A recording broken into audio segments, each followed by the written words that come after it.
I don't think you can have AI like create marketing for human beings. I just don't think that it comes off like a human being most of the time. And you have to have a person come in and then like make the edits to make it sound human or look human. Like you can tell when something is either written or, you know, created by AI.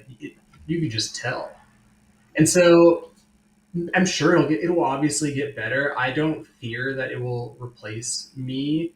I do fear for people that don't embrace it though, you know, and I mean we'll see what happens. Like if it does replace me, fine, I'll figure it out. It's not up to me. You know, like that's my take on that where I'm like, okay, let's just say AI replaces all creative directors and designers. Cool. I'll go be a farmer. I don't know. You know, like I'll figure it out because I think that's my only option. So like, there's no point of freaking out over like this thing. I joke about it a lot in my posts and stuff, and I'm always like, we've all seen Terminator 2 and how that ends. And, like every movie with AI ends up with people like the human race being wiped out or whatever, and like who knows? Maybe that's true. Maybe it's not. I don't know. Like it definitely makes my job faster at times, but I want my work to look and feel and sound like a person. I think people are craving that.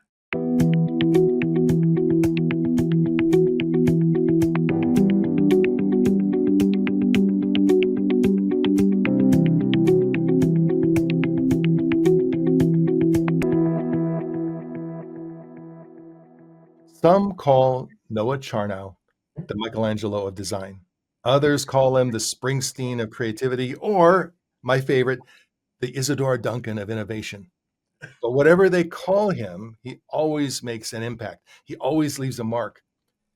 And some, I believe, call it Noah's mark. Ba-dum-bum. With over a decade of kicking ass and taking names at companies like Google, Fitbit, Huckberry, Heath Ceramics, Noah has led creative teams while also getting down and dirty with the work itself.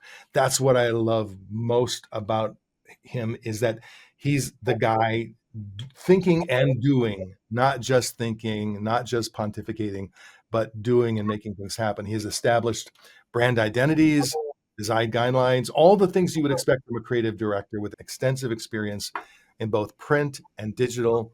You name the project, he has probably done it. And I'll include in the show notes a link to not only his LinkedIn profile, but to his online portfolio. And so, with that, Noah, it is good to meet you. And I'm thrilled to introduce you to the watchers and listeners of the Leadership Disrupted podcast. Um, just to get started, are there any gaps in that description that you would like to fill or anything you would like to expound upon? I mean, that I was not expecting that, Dan. First of all, so that was hilarious, and I know where you got a lot of that from. Yeah, do you like how I took your description as inspiration, but Yeah, then gave it my own little twist? no, that was perfect. Thank you for that. How were you drawn to a career in creative design, and ultimately maybe give us the thumbnail version or sketch of your career to date? Yeah, so how I got into design, you know, everything that, like, all of my success in my life, whether it be like through my career or otherwise, like, I kind of pinpoint it back to skateboarding, as silly as that sounds. Like, Mhm. that was what I grew up doing in San Diego. That was like my life as a kid, was like skateboarding and punk music. And if it wasn't either of those things, I wanted nothing to do with it. I had like no interest in anything else. Um, so you know, as I was growing up, I was like, what are these like graphics on the bottom of the skateboards? Like I go to the skate shops and be like, I like these are amazing. Like I want to like I love the art on these and the illustration. And you know, as I grew older, it started to work. You know, like fast Mhm. forward to I'm a teenager. I'm working at this skateboard company called Black Box in San Diego, and they were a distributor for some of the biggest brands at the time, like Zero and Fallen Footwear and stuff. So I started there when I was like employee 20 or 30. And then when I No left, it was, worries about that at all. yeah, okay, cool. Yeah. When I left, there was like 200 people maybe or something. So I saw this company grow quite a bit in the 4 or 5 years I was there. And that was my introduction to like what different departments that a company did. So I saw like a sales department, like a warehouse, HR, and then I saw the art department, and I'm like, oh, so this is where those graphics are made. Like, I Mhm. didn't know what the job was called. Like, I was just like, I like what these guys are doing, or they're just like drawers. Like, is that what it's Yeah. called? And I just befriended all the artists and designers there, and I would just like annoy the shit out of them with like questions and like, you know, I would just show them what I could do. And, I kind of got my hands on Photoshop or Illustrator and like was playing around and like, hey, is this how you use the pen tool? Or is this how you do this correctly? Mhm. And they give me pointers. And then eventually that company was like, I wanted to pursue design. And they were like, we can't give you this job because you don't know what you're doing, and like a lot of people go to school for this. So if you're actually interested in this, like maybe this is something you should go study. Mhm. My early 20s at this point, so I'm like, okay, like I don't really want to work this job in skateboarding, like working like I was doing like logistics work for them somehow. I was like managing like containers of footwear that were like getting drop shipped all over Sure. the world. And I'm like 22, 21. So, and I'm like a full on idiot, at this point. So, like, the fact I had that much responsibility at that age is ridiculous. But besides the point. So, I'm like, I don't really like what I do here. So, and I want to pursue this thing. And I also want to get out of San Diego. And so I just thought, like, maybe I'll go to art school somewhere, like San Francisco or Portland or New York or wherever. And I always loved San Francisco. So I went up there and just like visited a friend up there and was like, yeah, I want to live here. Like, this is it. Mhm. I just like fell in love with the city. And so I picked an art school basically out of a catalog or like Googled it and picked the first one. Like, I didn't even give a shit, like which Yeah. art school it was. I'm like, whoever accepts me, cool. And I ended up going to Academy of Art, which is a whole other story, just the experience there. But I studied design there, and ended up leaving a year early because they are a huge corporate school that costs a lot of money. And I ended up getting an internship from a friend who I worked with at the skateboard company. Just so happened to move to San Francisco and work for Incase at the time, and he got me an internship there. And I was just like the photo retoucher, lowest on the totem pole there. Mhm. Also, no idea what I was doing at that point too. So I'm like, sure, I can like retouch photos. Like literally no idea what I'm doing. And so he helped me kind of learn the job, as a retoucher, and I got to see like how a studio worked and how the designers worked and all that stuff. And yeah, I ended up getting hired there, and then I worked there for a number of years, and that kind of kicked off my design career. I ended up doing design for them. I kind of did a little bit of everything for them in the end. Like I shot photos, like product photography, and like I designed packaging. I designed web ads. I like finally became a designer at Incase in the very, very end. And so Mhm. I was able to finally say I was a graphic designer by the end of my like whatever 3 or 4 years at Incase, and that was like one of the proudest moments of my career. And then it just kicked off from there. Really got me every other job I pretty much have. Well, what I love about hearing that is I do think the sort of the formal traditional paths toward careers, those still happen. Of course they happen. People go to good schools, they get degrees, they apply for jobs, and yes, people do get hired, but I think more and more people are seeking out something that requires a different path, a little more of a um, kind of figuring it out as you go, and taking what opportunities are presented, trying to navigate through whatever obstacles are in front of you. And there are just things that you don't necessarily figure out. No one tells you that a particular school is a more of a corporate entity, and it's more of a machine that's designed to churn out certificates. No one, and that's just one example. There's so many things that nobody really tells you, and I think young people, in particular, people in their 20s, that are trying to figure their way um, today in today's world, they face even a tougher world than you faced. I mean, but definitely a tougher world than I faced, and Um, I I especially have patience for employees and people seeking work in their 20s today.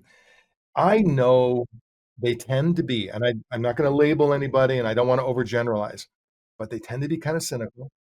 They tend to not be looking for a job. It's like they don't want to go to work every day 9 to 5. They want to be paid fairly for the work that they're doing, but they are they want to be something more than just a cog in someone else's machine or a cog in someone else's system. Um, and and they're a little agitated and they're a little scattered sometimes, and they're not always easy to work with, and they're not always easy to live with either. But they're also just not. But I have to remind myself, their formative years are very different than my formative years. In my formative years, we still had the illusion that the system works. If you, young man, just put your nose to the grindstone, if you do the work, it'll work out. Whether it's the American dream or the European dream or the Asian dream, if you do the work, the system will work for you. I think most, or at least many people in their 20s, these are their formative years, and what they're learning is that the system doesn't work for you. The system works for, uh, others, but you are more aware than I ever was of income disparity, life disparity, opportunity disparity. You're more aware than I spoke with a young man who worked in an Amazon warehouse, and he said, "Imagine what it's like to work every day, being paid well, but, having your manager track your productivity in units of delivery so that at the end of every week, you're basically saying, oh, look, your units of delivery are down 2%. We need to, pick that up." And at the same time, you go home, and at night, you look on Instagram, and there's Jeff Bezos with his new wife, who just spent $50 million on their Italian wedding as you get your next paycheck, which the there's a part of you that recognizes it's a fair wage because he said, I'm making more than most of my friends. So there's a part of me that recognizes it. And there's a part of me that just says, this can't be. It just can't be. But and that's just one example. This younger generation, they are more medicated than my generation. For good or bad, I'm not judging it. It's just it does impact mindset. Um, they are more aware of anxieties. They are more aware of mental health challenges. They are the world is faster. The world is more complicated. Um, the Photoshop that you learned, let's say 20 years ago, is was vastly simpler than someone getting Photoshop today to try start from 0 and learn Photoshop or any of the other, main design programs, and that's just one example. So, the world is faster, it's more complicated, it's less fair, it's more overwhelming, it's challenging in so many ways. So, I can forgive someone for being a little edgy in this environment. And I can forgive someone if they come into this job and I come to realize, I don't know that you really want to be here. You want the paycheck, you need the paycheck. That's probably the truth, and I'll find a way to work with that because I'm somewhat unique because I've been thinking about this stuff for a long time, so I have a lot of empathy for that. The average leader in today's world from my generation or maybe the millennial generation as well, um, is not patient with that. They're looking for good soldiers. They're looking for quote winners. They're looking for the people that will be gung ho and appreciate the paycheck and not complain and move forward. And yeah, those people do exist. There are fewer and fewer of them, but those people do exist. So does that I hate to go on that rant, but does that prompt any kind of random thoughts from you, Noah?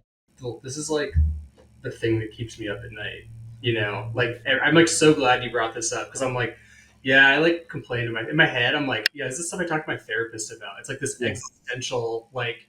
thought of that, like nothing I do matters because the world is so challenging. I mean, you said that.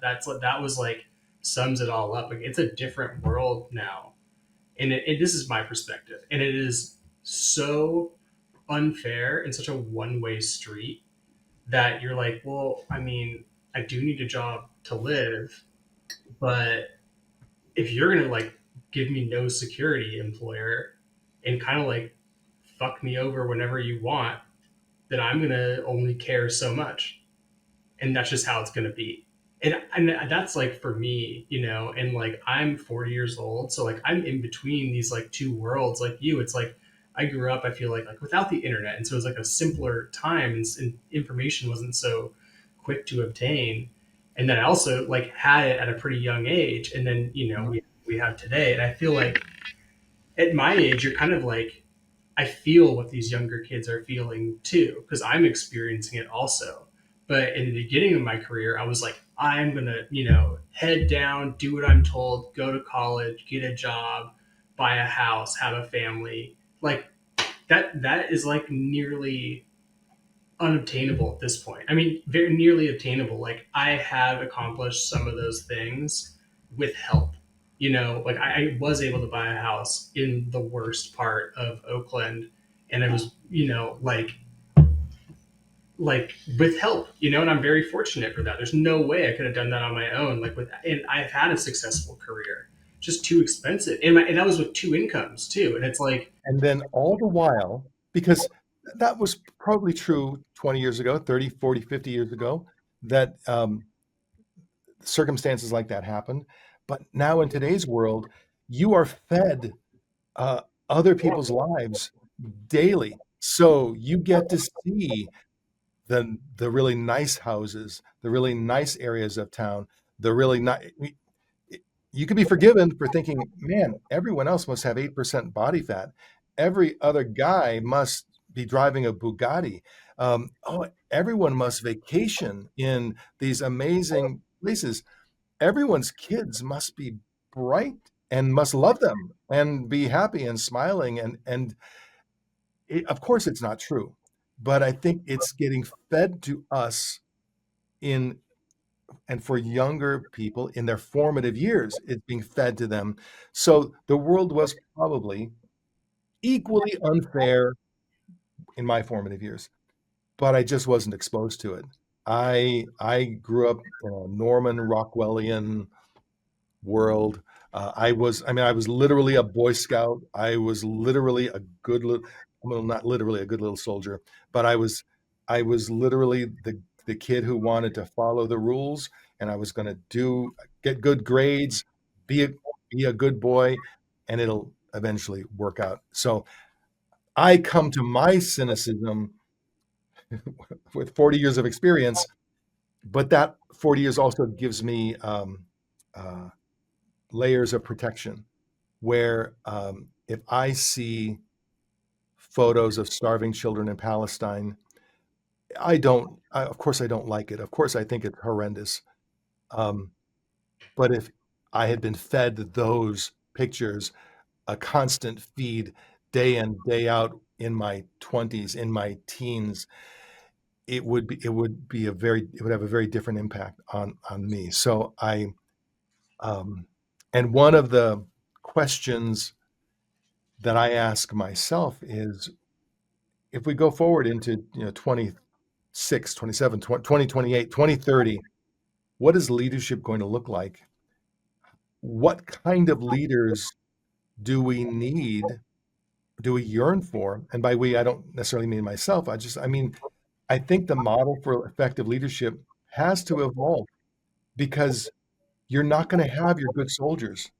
You are going to have very thoughtful, well educated, talented people with an edge and who are not going to be shy about saying that doesn't work for me or these are my requirements. I had a leader say to me, I want to get the quote exactly right, but he said, "You know what we need? We need a good recession. We need a good, healthy recession because that will help people become more grateful for their jobs." So that was just a guy yearning for the good old days, yearning for the days when people were grateful for a job and they didn't come at him with all of their quote whiny complaints about work life balance, about wanting to do fulfilling work, about wanting to make a difference, about wanting to be all of the wants.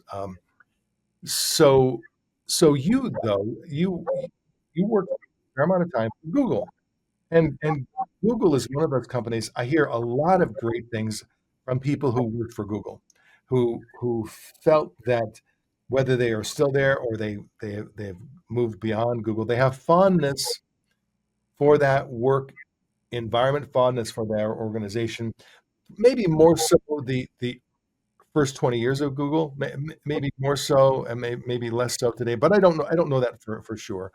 Um, but maybe what would you share with us about your experience working for Google?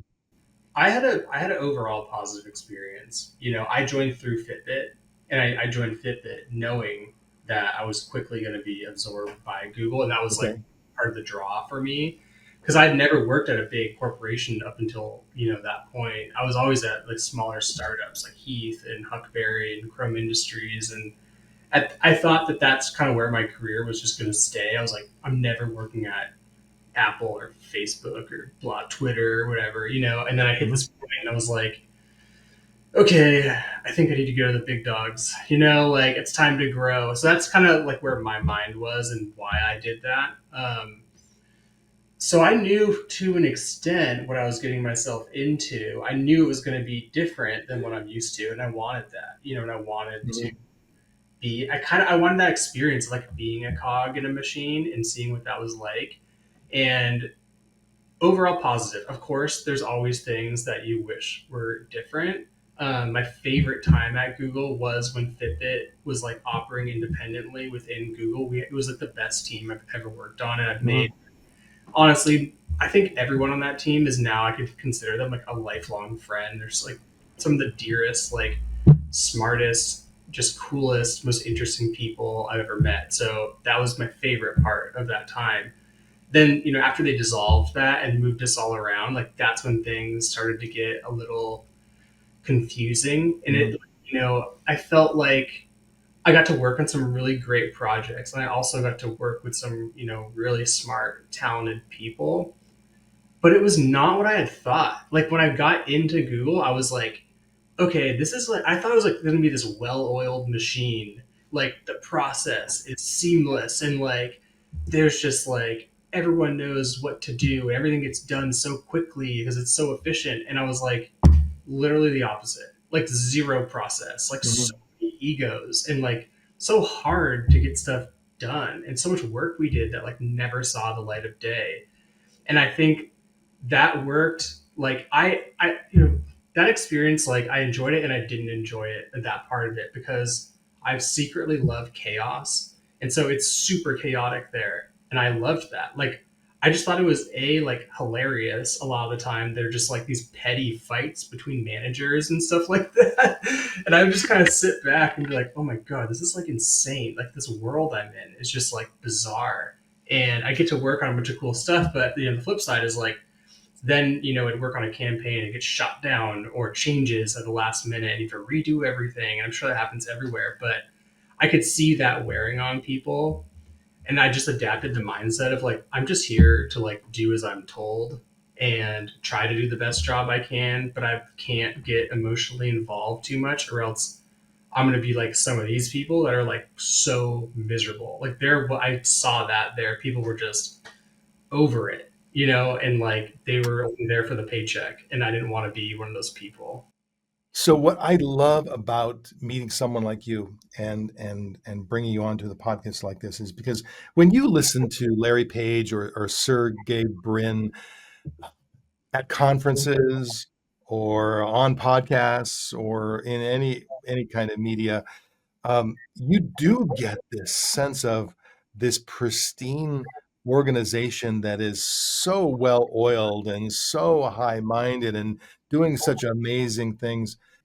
But I'm not going to say almost. I'm going to say in every case, because I so far have not heard the exception or seen the exception.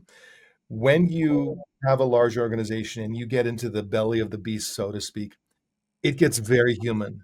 And humans are messy and humans are arbitrary and humans can be very cooperative and they can be very competitive and sometimes they can be both and it's challenging to try to get an army of people to work well together in any environment like that. So I think it's just great to hear your perspective and your point of view.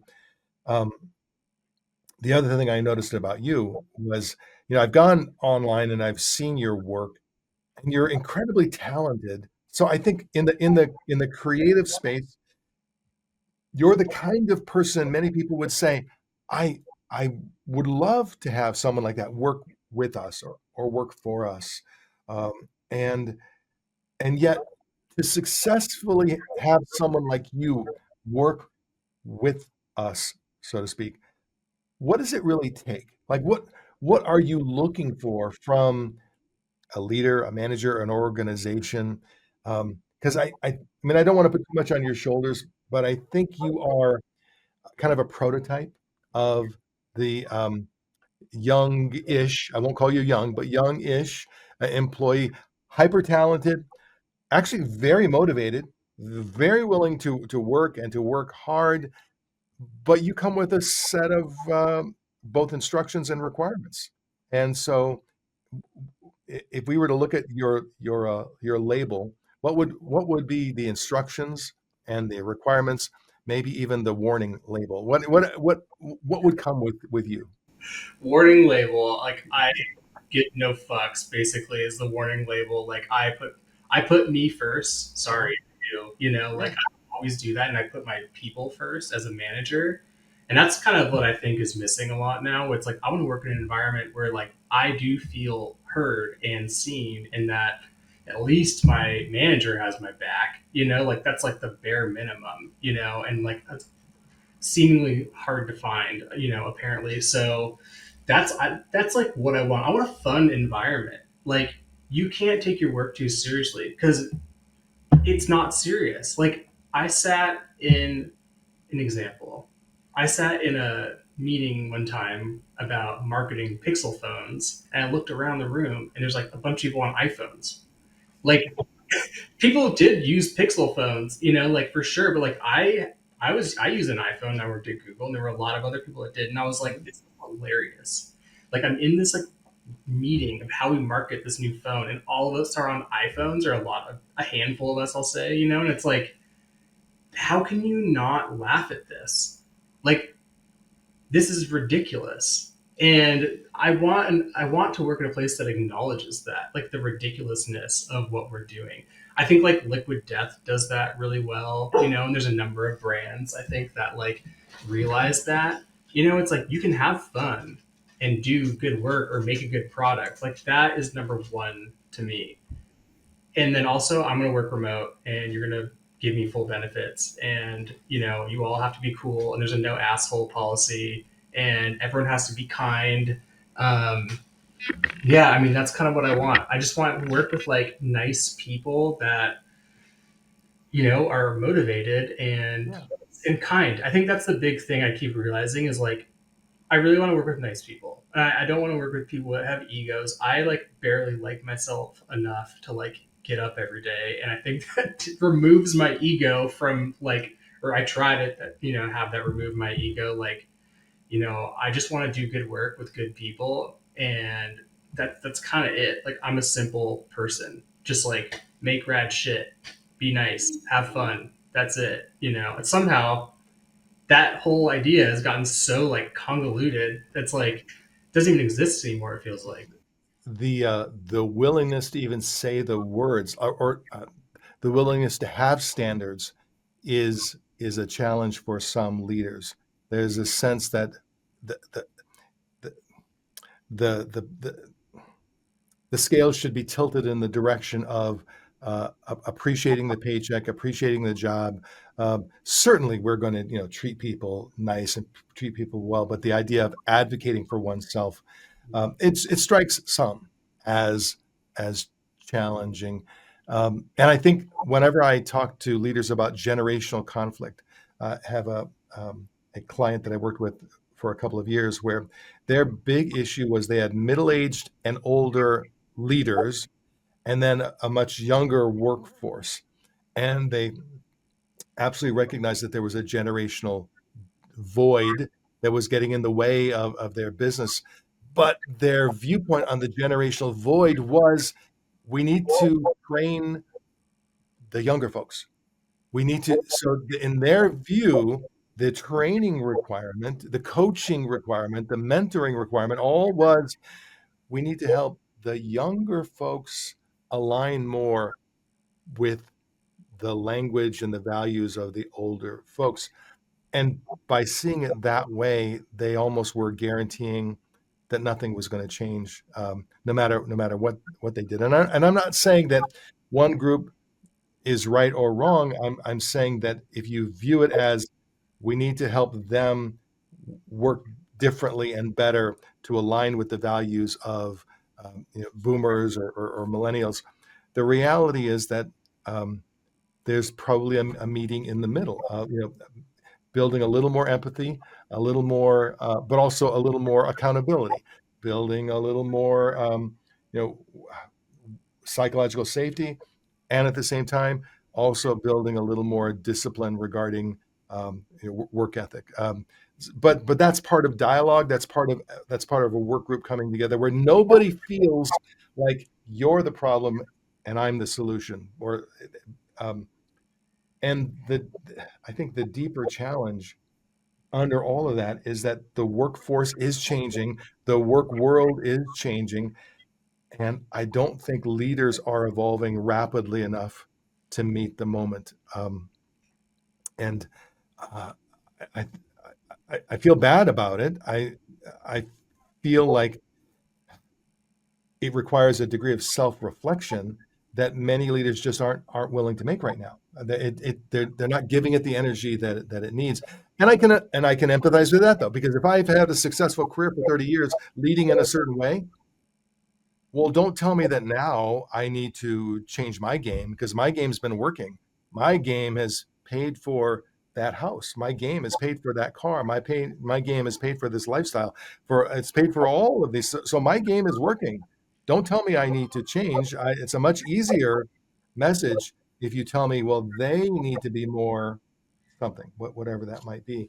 Um, and sorry, don't mean to go overboard with cynicism, but I think it's true, and it's a core challenge many organizations are facing right now.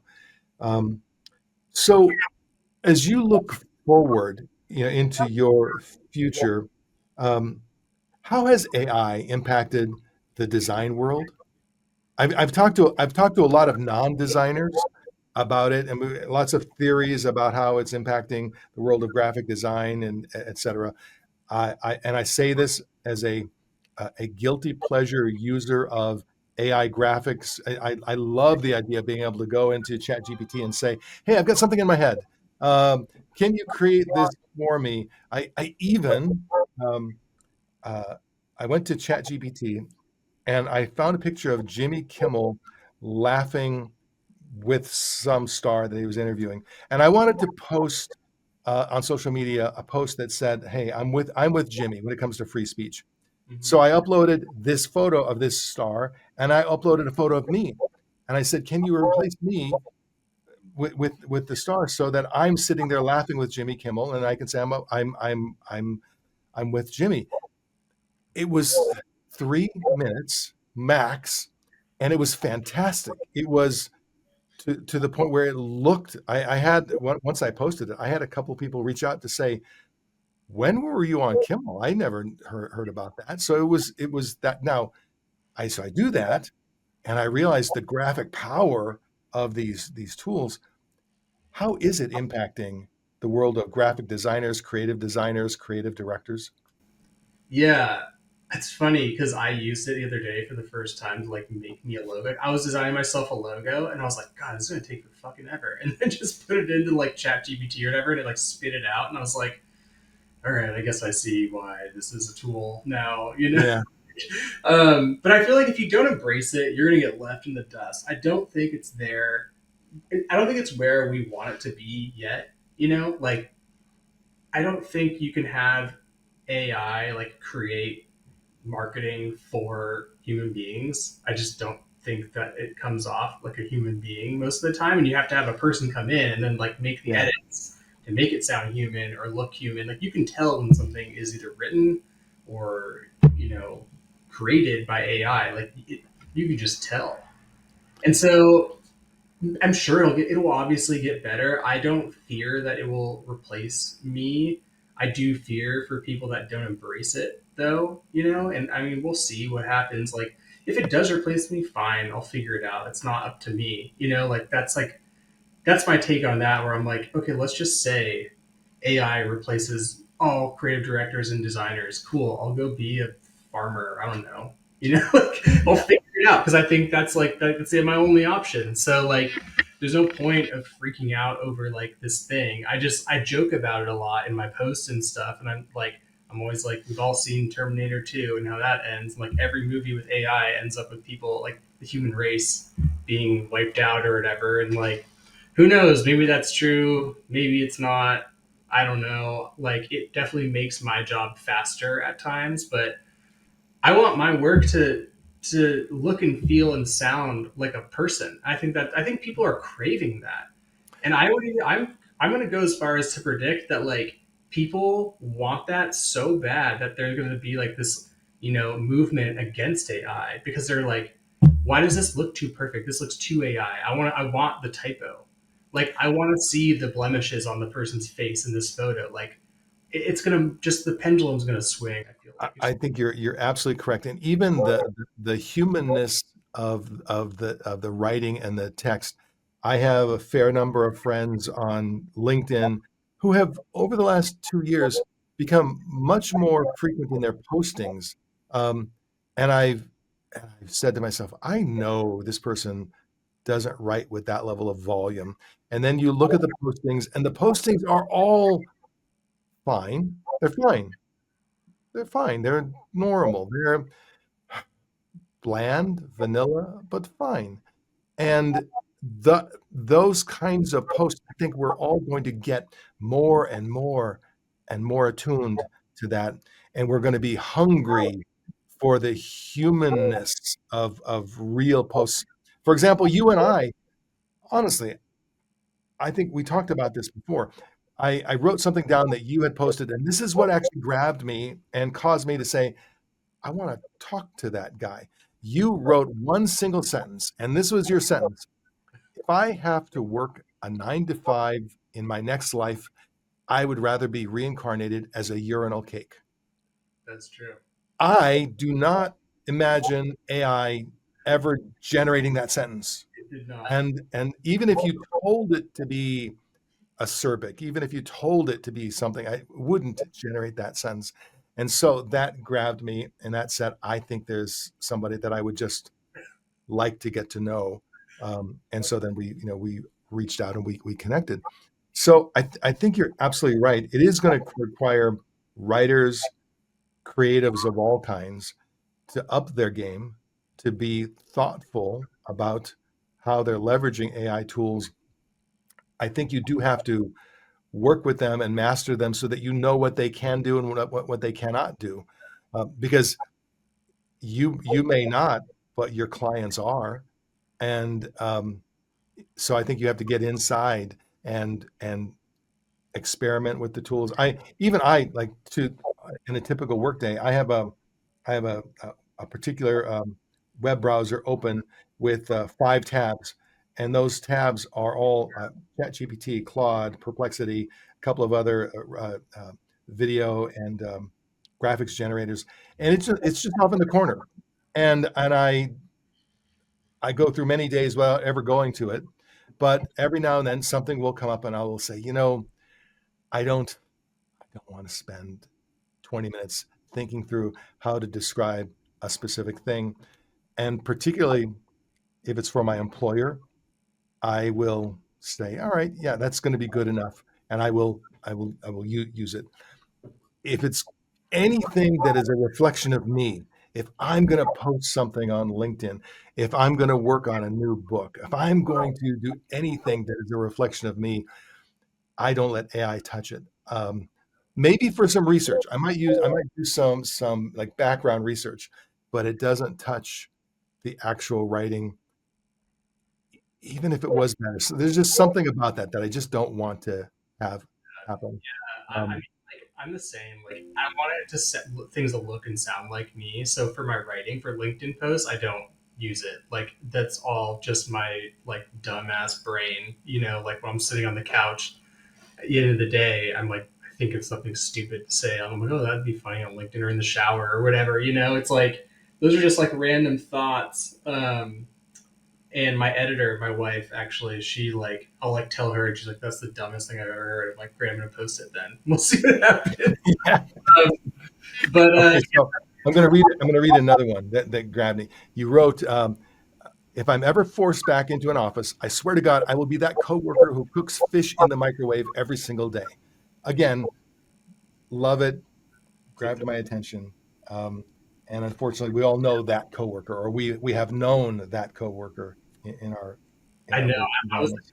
I don't know how it took me that long to come up with that one. I was like, when I came up with that, I was like, man, I wish I thought about that when they were like trying to force me back into an office, because I would Yeah. have brought that up then years ago, or whatever. But like, yeah, I mean, I kind of have pillars that I hit for those that I kind of stay on. Obviously, they're all like work related, but other writing I do, like emails and stuff like that. I Mhm. still don't use it much. Like, I want things, even simple emails, like, I don't care if there's a typo or whatever. And I used to care about that Yeah. stuff more because I have spelling and grammar of like a 4-year old. Like, my brain stopped working after that age somehow, and I just like never learned. Like, I just am really, really bad at Mhm. it. And I used to be really embarrassed about it. And like, now I don't give a shit. Now I think it's funny, And so like, I just write whatever and send it out. On occasion though, like if I'm writing something serious, like I had like an HR incident one time, and I wanted to like make my case about something, I would put it into Gemini, and I was like, proofread for spelling and grammar only. Like, don't fucking touch my writing, Yeah. because I wanted this to like be very professional. And if I do use it for writing, that is what I have it do like 99% of the time. Like I don't want it to write for me, Like I have enough brain power to write my own email. I just want to have it formatted correctly. I had a situation with a client several evenings ago. It was 9 o'clock at night. Um, a client was very unhappy because they had misinterpreted a contract. So it was clear that it was their misinterpretation to me, but they were hot. And I it was late, and so I didn't feel like I had the brain power. So I uploaded into I used Google Notebook LM for this because you can upload multiple documents and then it interprets those documents. And I just ask it, hey, write a response letter that's polite. I gave it all the right instructions, and it generated an absolutely fine email to send back. And as I read it, I thought, there's just there's just something. I don't know what it is, but it's just something that kind of, if I was reading this as the client, it would feel just not great. So I then just I took a deep breath, I paused, I went down and I did something I shouldn't do. I got a cup of coffee from the day old coffee that was warm in the coffee maker, gave myself a little boost, and I said, okay, I'm gonna just give it 45 minutes. I'll do my and I wrote a very human response, um, and got the right legalese in it as well. And I know it was a better outcome. Oh yeah, And I think the maybe the key is discerning when are those moments where your humanity is a critical part of it, whether it is a funny LinkedIn post or I heard a guy saying that he had used ChatGPT to write his wedding vows. Now, yeah, I would not use ChatGPT to write my wedding vows. I just wouldn't. I wouldn't even want that story to be in my head. But so we have to develop that sensitivity of yeah, when when and how to use it at yeah. its best. You made me think Um, of like I had someone, I like, don't want to like be too specific about this, but there was someone that like wrote me an email when I was at Google, and whenever you could just tell like that it was written by AI, and it was like it would piss me off so bad. Where I'm like, come on, like it would be about like my review or something like that, you know? And I'm like, just like you really didn't even take the time to like write something about me, or like to me, like come on, it would really like bother me. And I get it. I'm like put myself in their shoes. I'm like, okay, they are probably like busy with X, Y, and Z, and this is saving them time. Great, but I'm a human being, and I value that. And Yeah. basically like dismissing me. That's like what it felt like. And like the other thing I was thinking of is like the game changer with AI that I love in Photoshop. You can like extend the background of an image by just like typing in like extend background. And I'm like, that's like the best feature in the world for me, especially the project I'm doing right now for Dr. Bronner's, who are like the coolest client in the world. Like Mhm. a lot of Photoshop work, and I'm constantly having to do that to like a million images, and I'm like, God, this is like way faster. But at the Yeah. same time, like sometimes that feature messes up. And there was one time it was like a photo of a person, and I was like extend the bottom of it, and the photo cut off at their waist or something, and it just put like a leg, like one leg, and it was just looks it's just like a human being upper body and then one leg. One leg. And I was like, this is amazing. I'm saving this. And I showed Mhm. them, other people. I'm like, this is like just so distorted and off. That's like incredible, But obviously it was incorrect. So, but that feature, I'm like, yeah, I'm so glad that exists. That Well, feature. and what I love about that example is it's also a reminder of what AI is actually doing and what it's not doing. Because you can if you're not paying close attention, you can fall into the trap of feeling like AI is understanding me. It's not understanding you. It's taking the literal language, and yes, it's interpreting that language, but it's not actually thinking. It's it's pattern matching, and that can serve us really well. But AI can't smell.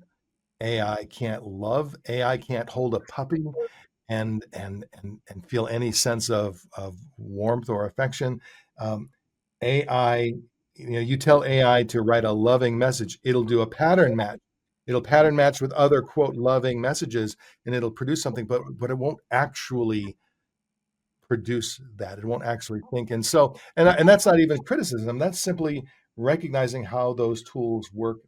And and just like a surgeon, if medical manufacturers come out with a new, hyper sharp surgical instrument, of course you're going to want to use it. It's going to help, make your work, faster, cleaner, smoother, something. So, but don't let it replace what's most important about you as the surgeon deciding, when and where we're going to cut.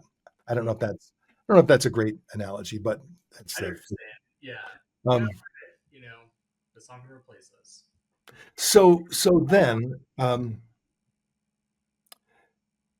your attitude toward work. We talked about your warning labels, but what about your ingredients? Like what do you bring to the table that and I'm sorry to talk to you like you're a soup can, but I'm gonna that metaphor occurred to me in the heat of the moment, and I'm just gonna stick with it. Like what do you bring to the table as um, whether you want to call it skills, whether you want to call it capabilities, or just the human value? What do you bring?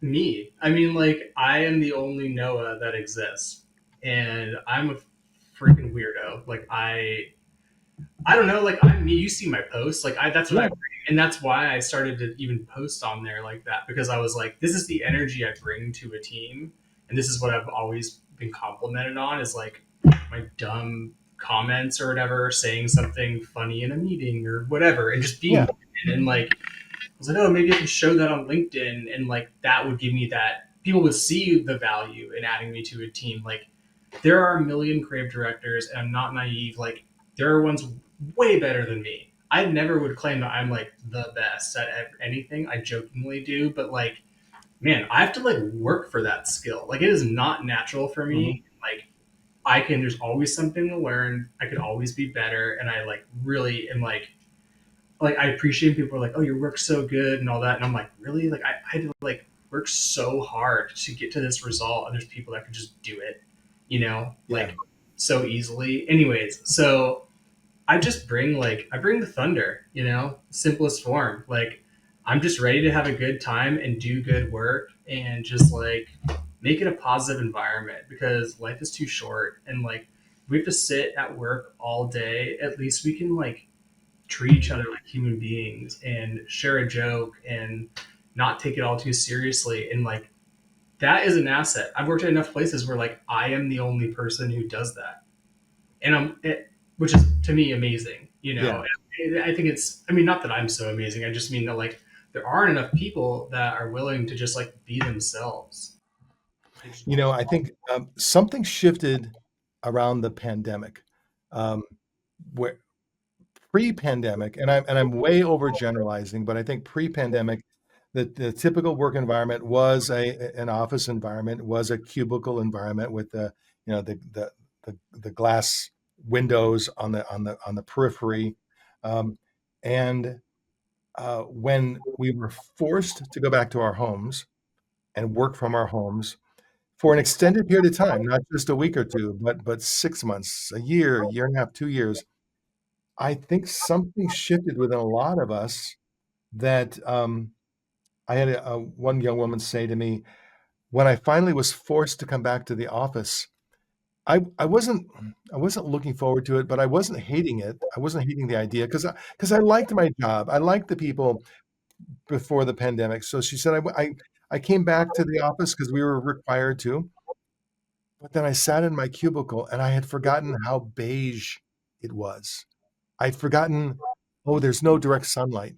The only sunlight I get is far off in the distance. That corner office over there allows a little sun toward my cube. Oh, I forgot that the coffee sucks. The coffee, because at home I have my brew, my beans. I forgot some of the smells. I forgot the noise. I forgot what and I think I used to feel energized by the buzz of the clickety clack, lots of keyboards typing. She said now it's overwhelming, and I feel like I back then I was a little hypnotized into, oh, this is the corporate world. I show up at 8:30 a.m. I walk up to my cubicle, and this is my cubicle. This is who I am. There's my boss down there, and this is normal. And she said it felt very normal, and I made myself okay, but I'm not okay. I don't particularly care for that person in that office there. I realize now they are not part of my tribe. They are not part of my family. Um, and I am not used to being treated. She said where it really came home was they had the first all hands meeting after they brought everyone back. And she said, we used to have all hands meetings all the time. Felt very normal. Now suddenly we're in an all hands meeting and someone's at the front of the room and someone's blah, blah, blahing at us. And she said, I just realized this is crazy town. It's just crazy. And and it is not as productive for her. And it might be for some people, but not for her. She said, in fact, my team, we were forced to come back to the office. So we've been back in the office for almost 4 months now. And do you know what we do with our weekly meetings? We each log into a Teams meeting. We still do our Teams meetings remotely from our offices because it's more productive for us rather than trying to schedule a boardroom, trying to schedule, make sure that we get it during an open time, and then all of us have to get up, grab our things, and go to that particular room. It's just better for us. We know we're all on this floor. We're here in different places. We can have better stand-up meetings if we all just get onto a Teams meeting. We can have better regular weekly meetings. And she said, frankly, I even prefer my one-on-ones. My manager wants it to be face to face, and I can live with that. But she said, I kind of like the one-on-ones better. And she said, maybe it's just me. Maybe it's just me. But all of that says to me something has shifted in us. Um, and I guess the last part of that rant that I'll stop is I think we are getting better at creating relationships virtually. I think if you try, if you're very intentional about it, you can create deep friendships, deep connections. You can not that like if I visit Chula Vista at some point in the future, of course I'll look you up. Of course I'll see if we can have a coffee. But you and I could go for the next 10 years and never see each other face to face. And I still think you're someone I'd like to get to know better, and I'd like to, continue to um, mutually rant with, or whatever we want to call this. Yeah. And so but this is a new skill, and I don't know that necessarily a lot of leaders are thinking of it that way, thinking that I have to develop this new skill set Yeah. if I'm going to be an effective leader going into the future. Yeah. Um, why do you prefer the remote work environment? I mean, all the things you said. Like, I was going. Oh, I mean, yeah, I can just. I have anxiety. I really. There's a number of reasons. I'll give you this as just like one big example. I have like really bad social anxiety, and I'm like so open about this. Like, I'm like very medicated for it. And before I was medicated for it, I was, you know, using other self medicating basically, Mhm, and it was really affecting my life. And I realized a lot of that was just like going into the office, like dealing with this commute. And this is like the default setting for me to self medicate because of the stress and the anxiety and having to perform at work. I felt like I had to be this person I wasn't, and I needed something to help me do that. And then you become so reliant on that that it becomes a problem. And that mhm. was something I was dealing with. And it wasn't until COVID happened, which I think people brush over as a tangent. People brush over that like it was just this thing we went through. Like that was a big fucked up time, and I'm not over it, and I don't think most people are. Like that's a traumatic situation we all went through. Anyways, so like it wasn't until that time when we were all at home where I addressed my issue and got help, and I did that online because that was the only option at the time. Mhm. And so when people say you can't build relationships online that aren't as like impactful or meaningful as they are in person, I'm like, bullshit. You try getting sober online. Like Yeah. it's for real.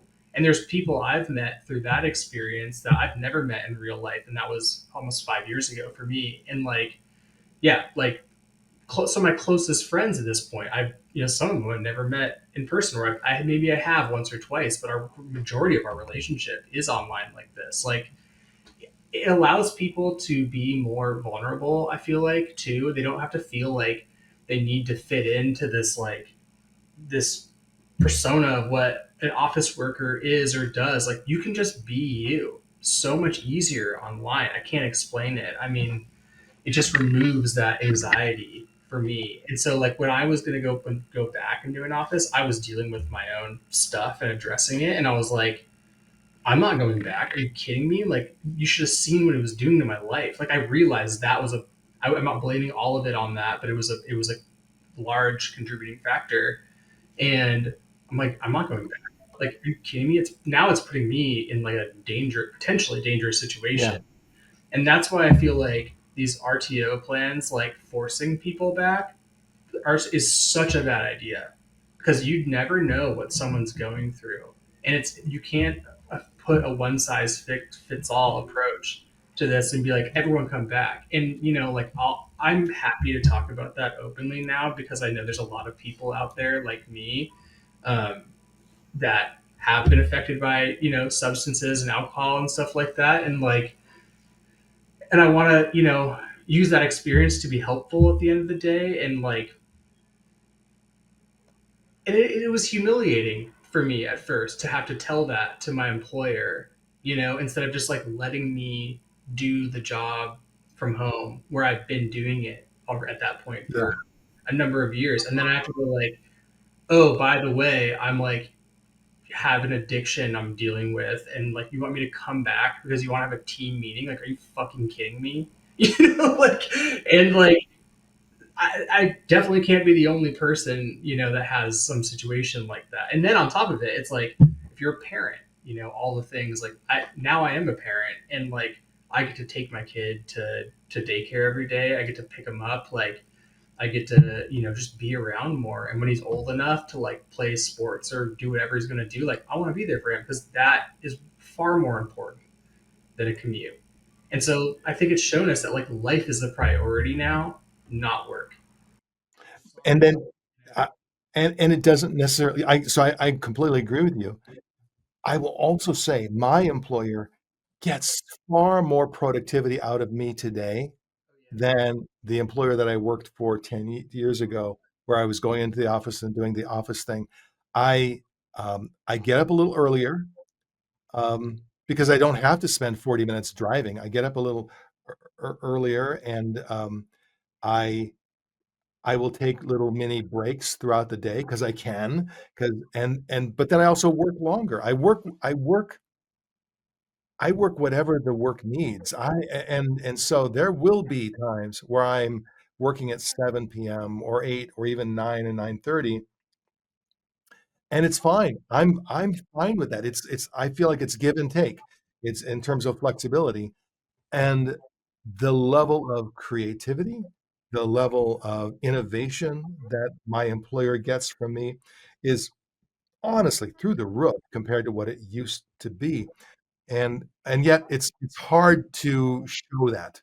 Um, and I'm not saying there are no situations where everyone needs to be there. Of course there are. Of course there are situations where literally the work requires everyone, in a room, or everyone to work together, or all the engineers to be in a particular space, or all the safety folks to be in a particular space. Of course, there are absolutely those cases.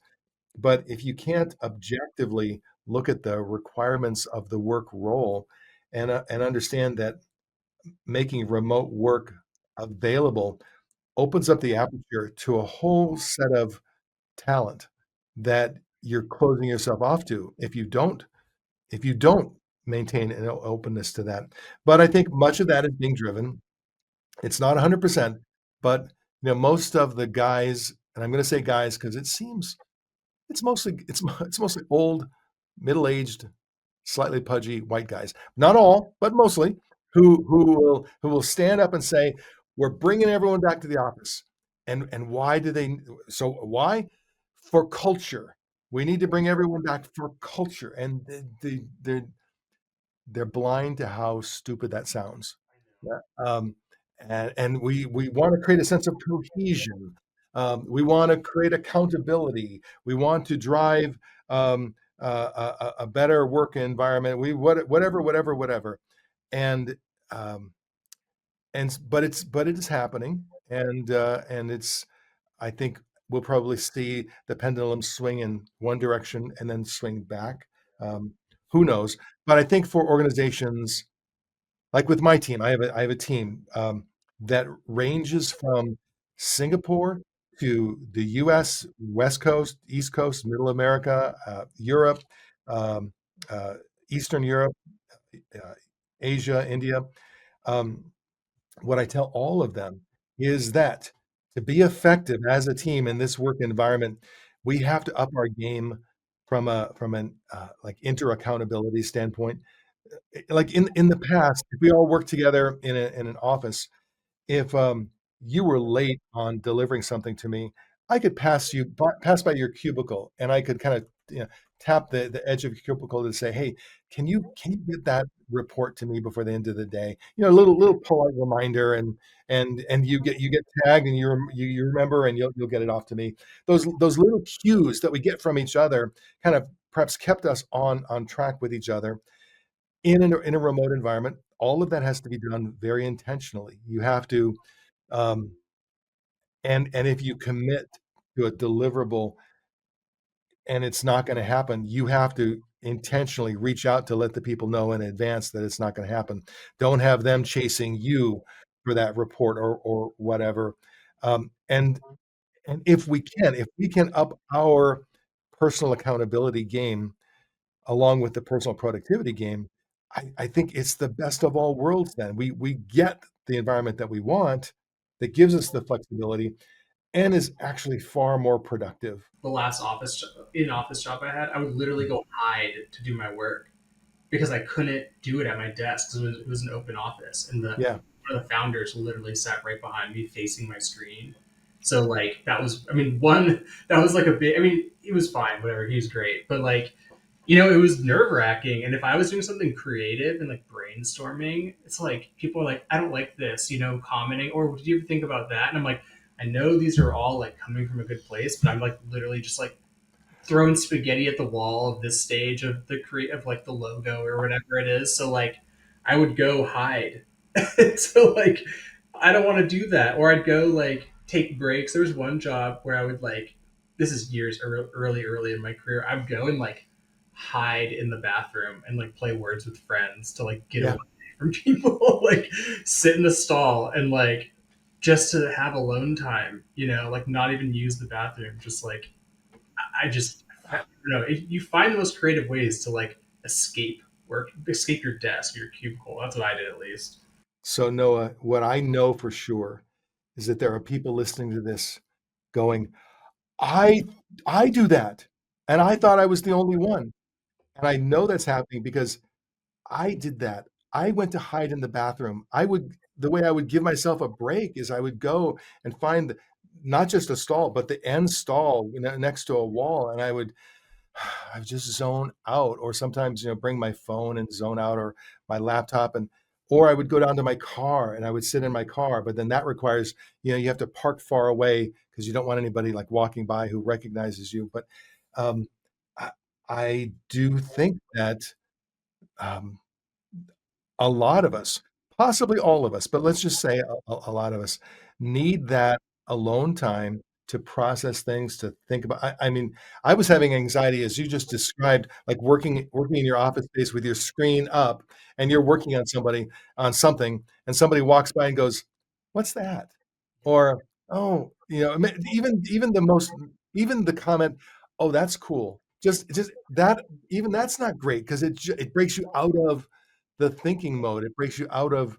Um, Now, I will say this: my wife and I had to work through a little protocol because when I came back to work from home, um, I would be in the middle of my workday, and I would want to go get coffee. I would go downstairs, get coffee in the kitchen, and my wife would be there, and it would start with, "So how are things going?"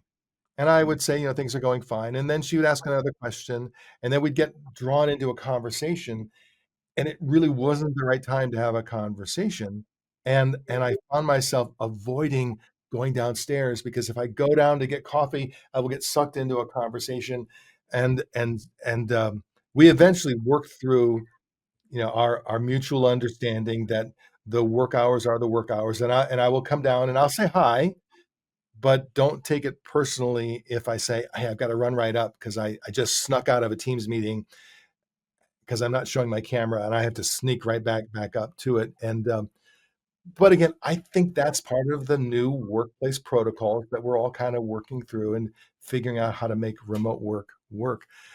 If you, and I know I want to be respectful of your time. We're getting, close to the end of the time.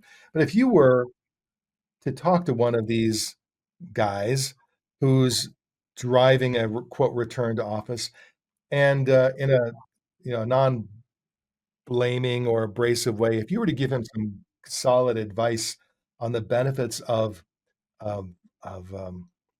not going for a one size fits all solution, the I guess what would you say to him or possibly her? It just seems that most of them are hims.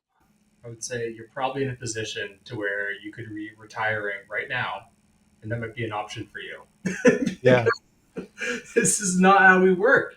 Like, you got to be kidding me. These are human beings, And if they want, if you want to work from home, you should work from home. What's the difference? It's like as dumb to me as like I don't know. I don't want to get like political, but it's like when people are like, homophobic or something, and I'm like, what on earth is like wrong with you? Like that is what I think, and that's how I feel. Sort of, it falls into that category where I'm like boggled, my mind boggled by like the Mhm. stupidity of not letting an adult, like, why you worry where my butt is hilarious. Like, really, you think about my butt and which chair it needs to be in? Like, that's the level of control we're at. Like, come on. Like, Well, I did. Years ago, I worked for an organization in Minnesota.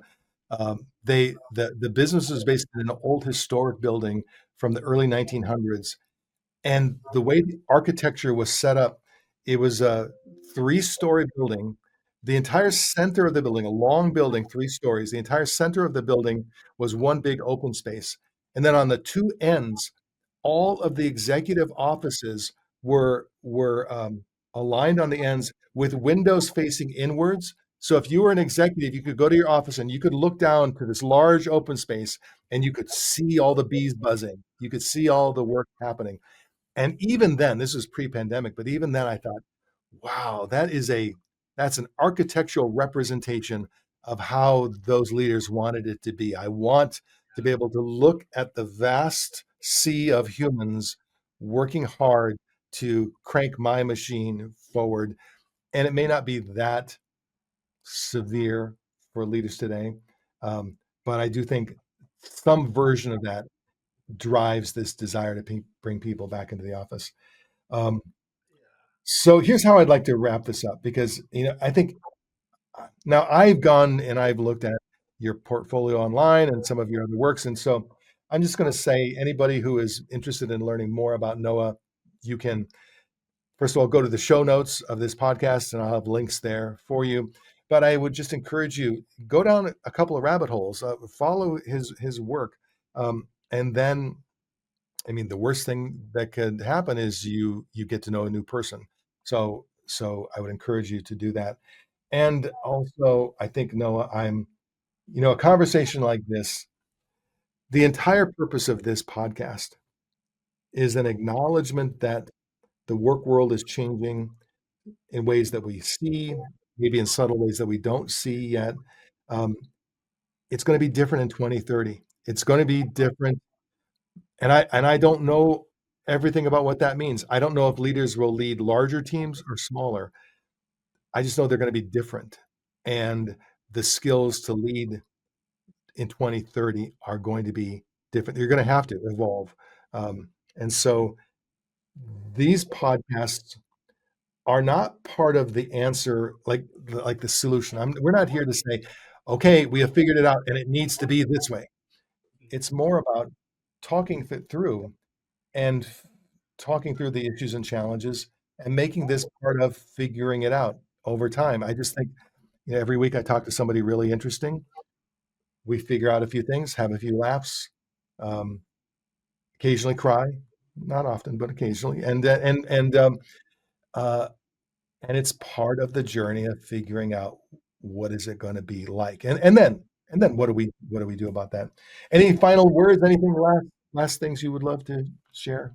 yeah, I just think, hang on for the ride because no one knows what's going to happen. And like, I'm here for it. Like 2030, whatever that looks like, I'm not worried about it. I think like there's plenty of things to be excited about in the future, and like, I know personally, like I'll just embrace whatever comes my way, and Mhm. that's how I decide to live my life, and I'm not worried about any of that shit. And like, I'm just here to make jokes, have a good time, do good work, write dumb LinkedIn posts and make shitty music that you can hear on my website under the name Dr. Alien, and review movies you've already seen under my fake movie review company, Rock Hard Reviews. So check that out on my website also.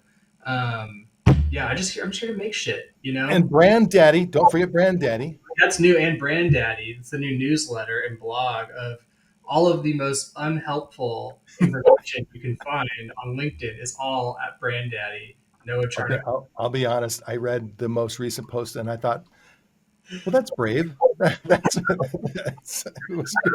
Writing it. You know what's funny with that one is like I probably spent 10 minutes on it, Yeah, I wrote like three different posts in that like field, and I was like, these are all stupid, and I just like deleted pieces of each one, and then I was like, this kind of makes somewhat sense. Okay, Yeah. and then like it's just nonsense, you know. So thank you. This has been a pleasure. I'm sure we'll talk again soon. Thanks, Absolutely. Noah. Thanks for having me.